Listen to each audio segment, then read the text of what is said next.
Bueno, hoy vamos a hablar del capítulo 18 de Proverbios. Casi estamos a punto de cerrar este 2024. Gloria a Dios, le damos la alabanza al Señor.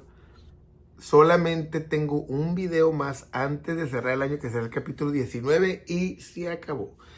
Su deseo busca el que se desvía y se entremete en todo negocio. Con este vamos a arrancar, sabiendo que hay personas egoístas que solo buscan lo suyo, no les interesa lo demás, por eso se separan de lo demás y no aceptan consejo de nadie, solo su opinión cuenta y hablan de todo, pero no reciben nada. O sea, su deseo busca el que se desvía porque está buscando sus planes, sus propósitos.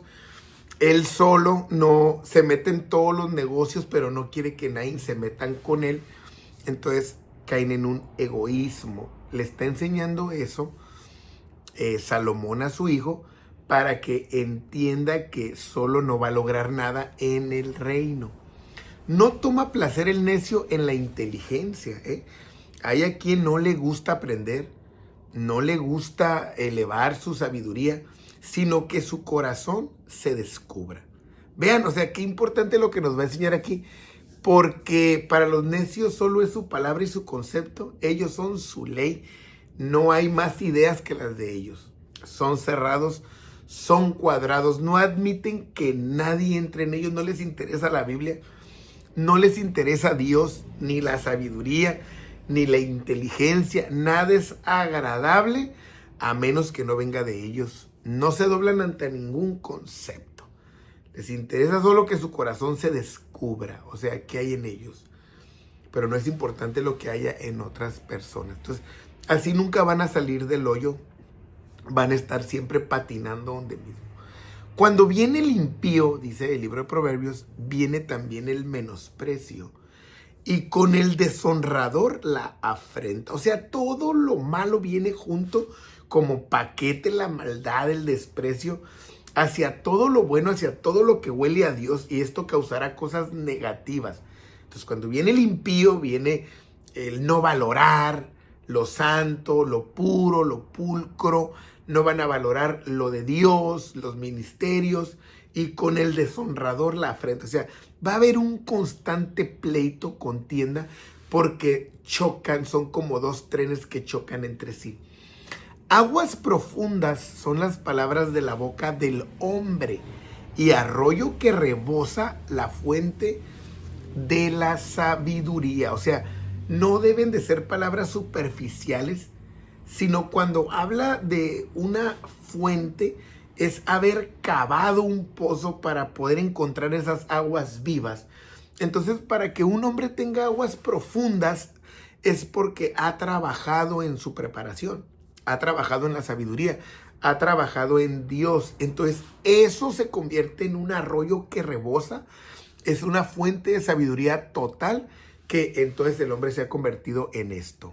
Tener respeto a la persona del impío para pervertir el derecho del justo no es bueno. Ya lo habíamos hablado, en cierta forma hay un versículo paralelo a este, porque no podemos estar de acuerdo con los malos.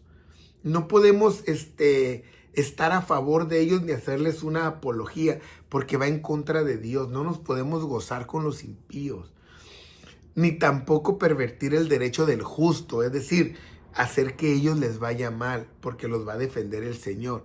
Entonces, si estás con los malos, te va a enjuiciar Dios. Si estás en contra de los buenos, te va a juzgar Dios. Entonces tenemos que tener cuidado, porque Dios va a defender a los que son de Él. No están solos ni desamparados, ni mucho menos. Los labios del necio traen contienda, y su boca los azotes llaman. O sea, siempre terminan en pleito, en discusión, en conflicto, nunca están de acuerdo, son tercos los necios. Aunque les des un razonamiento óptimo, aunque les traigas una iluminación, así unas remas, unas revelaciones, ellos van a terminar peleando. Como la gente que siempre dice, no, la religión nunca llega a nada.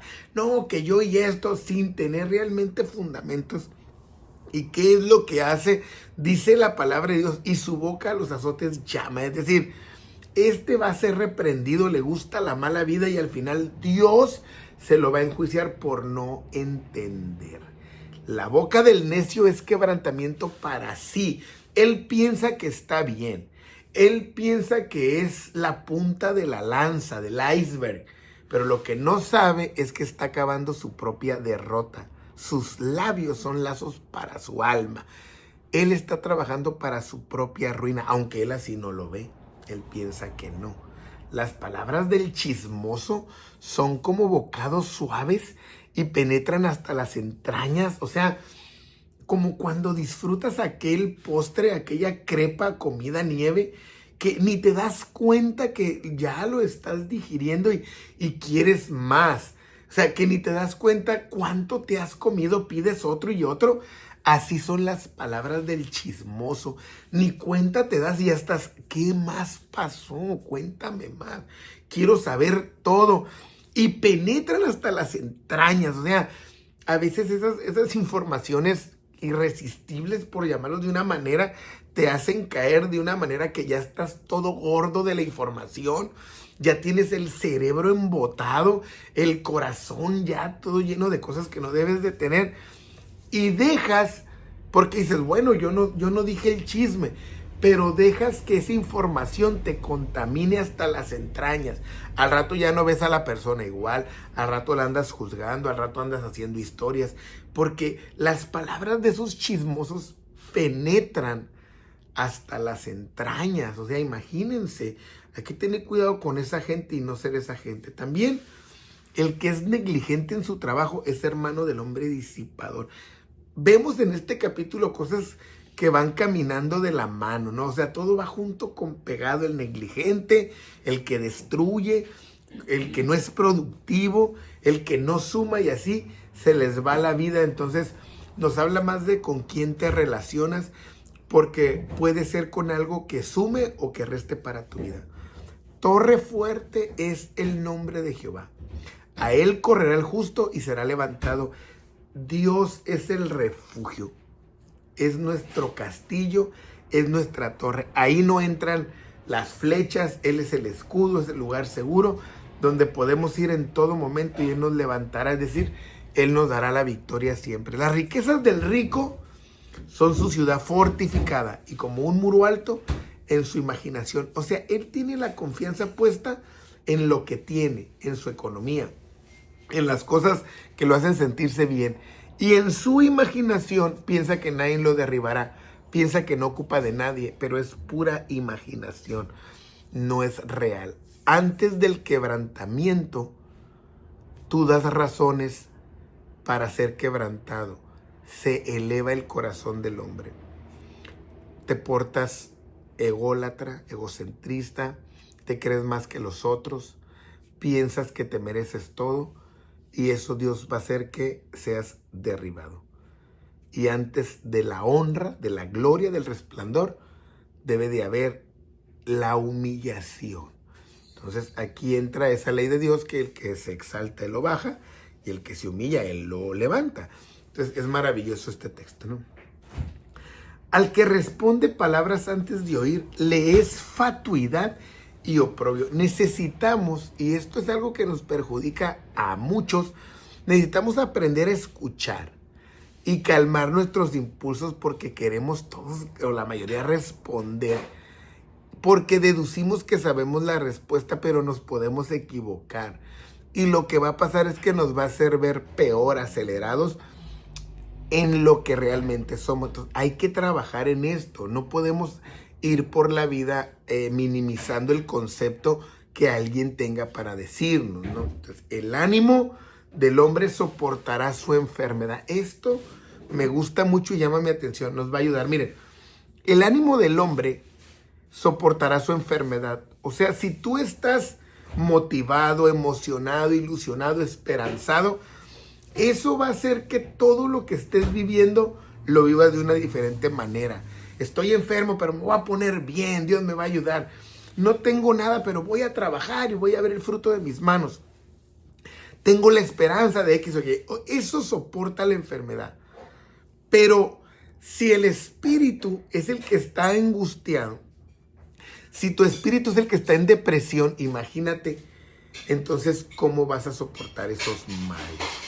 El corazón del entendido adquiere sabiduría y el oído de los sabios busca la ciencia. O sea, ha entendido lo que es valioso más que las piedras preciosas.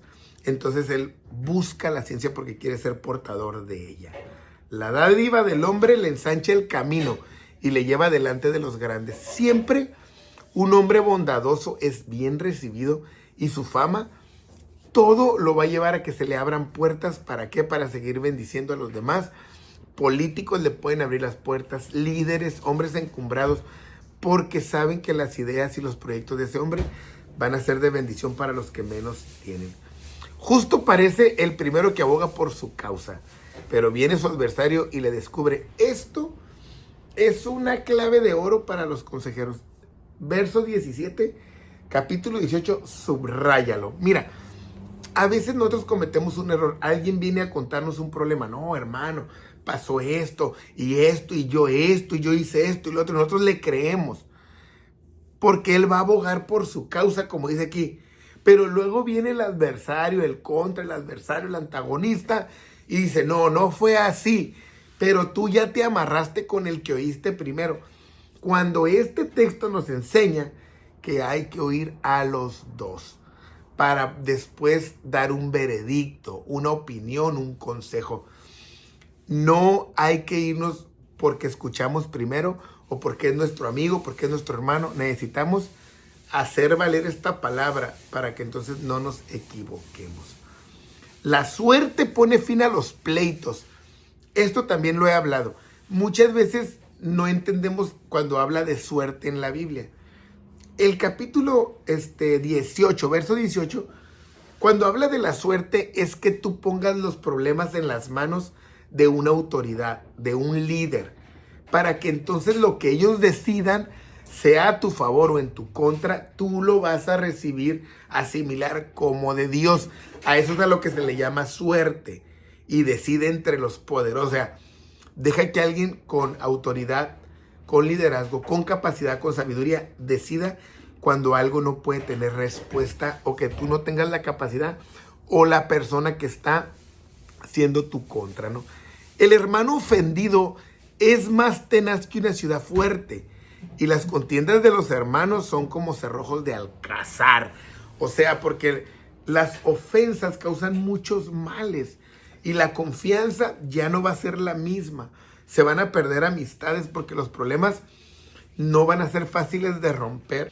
Entonces, el ofendido va a ser peor que una ciudad fuerte. O sea, no te va a abrir su corazón, no te va a abrir ya nada de la confianza.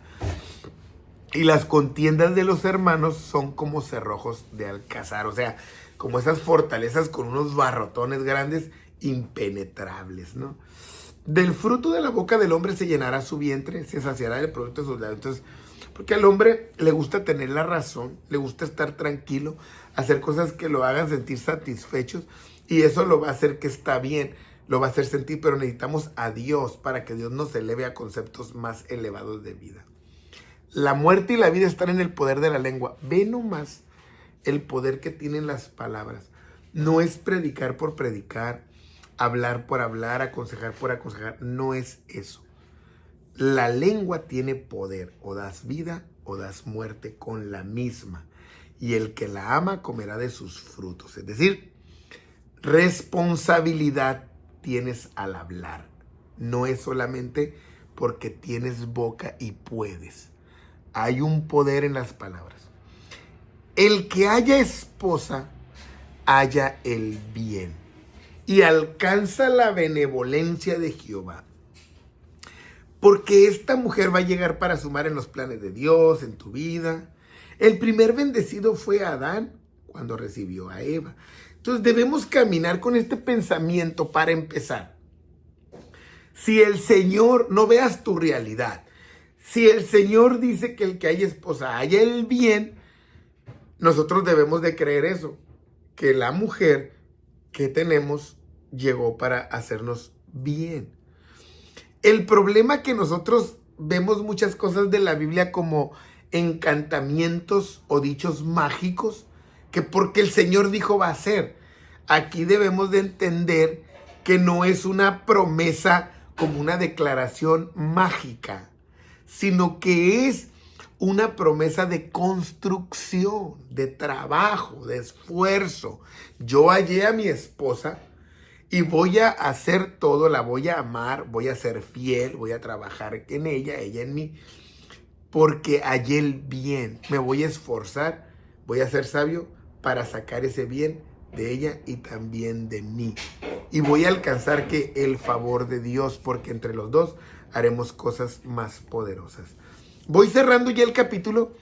El pobre habla con ruegos porque necesita, porque depende, porque no tiene nada, porque está pidiendo favores.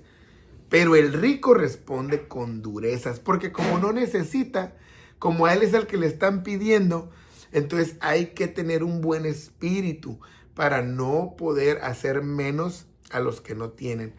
El hombre que tiene amigos ha de mostrarse amigo.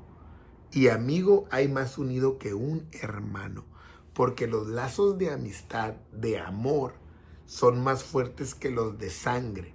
Los hermanos de sangre obligadamente ya están unidos.